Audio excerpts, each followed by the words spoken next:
Bienvenidos a este video explicativo de álgebra vectorial o teoría de vectores. Hoy vamos a recordar cómo se define un vector en R2 y cómo hacemos para hallar sus componentes, su ángulo y pues definir cuáles son sus partes.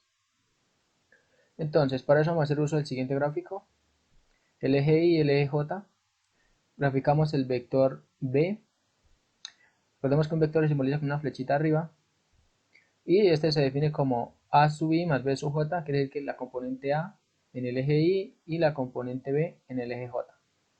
Y pues es su magnitud con un ángulo de elevación o en este caso la dirección. Entonces vamos a recordar cuáles son las partes de un vector. Recordemos que un vector tiene un sentido, es hacia dónde va la flecha, que es en este caso, pues bueno, siempre va a ser el signo. Si es positivo, pues es una dirección, y si es negativo es otra. Por eso dos vectores hay que diferenciarlos por esa dirección, porque dos vectores pueden ser iguales, pero su sentido los hace realmente diferentes. Tenemos la magnitud y tenemos la dirección, que es el ángulo que forma con respecto al eje Y o a la horizontal. Entonces vamos a colocar este triángulo rectángulo y vamos a mirar por teorema de Pitágoras cómo se define su magnitud en función de sus componentes. Recordemos que el teorema de Pitágoras nos dice que la hipotenusa, en este caso c, al cuadrado es igual a la suma de sus catetos, cada uno elevado al cuadrado. O, bueno, también definido como la hipotenusa al cuadrado es igual a la suma de los cuadrados de los catetos. Entonces, si yo quiero hallar la magnitud de C, entonces tengo que sacarle raíz cuadrada a ambos lados y me quedaría que la magnitud de C, que en este caso viene siendo el vector B de acá, esta magnitud, es la raíz cuadrada de A al cuadrado más B cuadrado. Ahora vamos a mirar cómo hallamos el ángulo en función de sus componentes. Entonces para eso utilizamos la función trigonométrica tangente, que se define como el cateto opuesto sobre el cateto adyacente. Aquí el cateto opuesto es B y el cateto adyacente es A, entonces me queda tangente de θ igual a B sobre A. Despejamos el ángulo con la inversa, nos quedaría tangente a la menos 1 de B sobre A, o también definida como arcotangente de B sobre A. Y ahora vamos a definir las componentes en función del ángulo y su magnitud. Entonces tenemos, para hallar la componente B, utilizamos el seno, que sería el opuesto, cateto opuesto sobre hipotenusa, sería B sobre C, y despejamos por la componente B. Entonces B es igual a C seno de θ, y lo mismo hacemos para hallar A en función de θ y la magnitud del vector. Entonces sería coseno de θ es el cateto adyacente sobre la hipotenusa, lo cual es equivalente a tener A sobre C.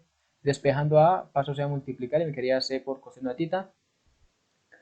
Reemplazando C, que siempre es la magnitud del vector de acá, entonces vamos a utilizar estas cuatro fórmulas que realmente son las más importantes y las que más vamos a utilizar para hacer ejercicios con vectores.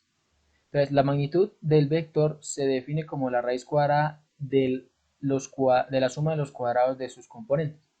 Es raíz cuadrada de a cuadrado más b cuadrado, y la componente a se define como la magnitud del vector por el coseno de θ, y b se define como la magnitud del vector por el seno de θ, y pues el ángulo se define como arcotangente o tangente a la menos 1 de la componente j sobre la componente ni. Entonces, reemplazando a y b de acá en esta ecuación, me queda que el vector b es igual a la magnitud por el coseno de θ en i más la magnitud por el seno de θ en j. Entonces puedo simplificar o factorizar la magnitud del vector y me queda que el vector es igual a la magnitud por coseno de i más seno de θ, y esto que tengo acá, coseno de i más seno de θ en i, resulta que es el vector unitario de todo vector. Entonces todo vector tiene una magnitud, tiene un sentido, pero en sí hay un vector unitario que define su dirección.